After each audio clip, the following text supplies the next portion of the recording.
आपलं जर कोरीच आपल्यावर म्हणतो आपण फोन کوهاټ امن ماهدی وروسته د کورمې ضلع مشرانو په علاقه کې د امن بحالۍ لپاره اسلام آباد کې یوه لویه جرګه شوې. جرګه کې د سوشل میډیا غلط استعمال مخنیوي په شامل علاقه کې امن لپاره ضروري ګامونه اوچتولو باندې خبرې شوې. قبایلي مشر جلال حسین بنګش وویل چې موږ غواړو چې خپلو منځ کې د کورمې روایاتو سره ټولې مسلې حل کړو.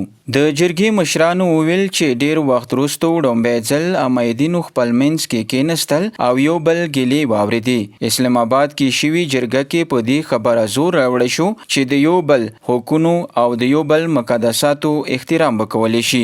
د کورمې یو بل قبایلي مشر منیر بنګش وویل چې ولس اعتماد لري چې د کورمې ټولې مسلې به د شان جرګو سره حل کولی شي.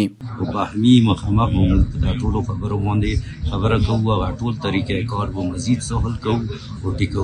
نو زه دې غنه فایده اخلم او عوام ته هم چې تاسو اعتماد وسوي انشاءالله موږ هغه ټولې مسلې سره چې شي سره ریلیټډ دي هغه بدکري دی هغه روډ دی هغه کمپنسیشن دی انشاءالله ټولې مسلې موږ دلته ښې طریقې سره حل کوو. ویلې زه دا د خوشحالۍ خبره دی چې موږ یو ځای کېنستو او امید دلو کوو زموږ قوم مایوسونه انشاءالله.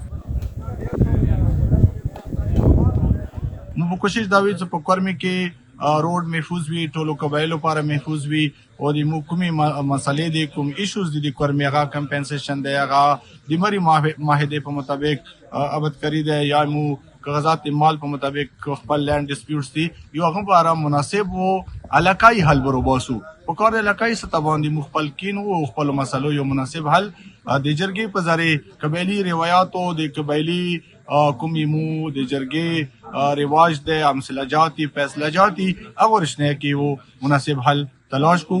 د جرګې مشرانو زیاته کړه چې د جرګې دویم نشست به سبا پیښور کې کولی شي. د کورمې ټولو واړو او غټو مسلو باندې به خبرې کولی شي.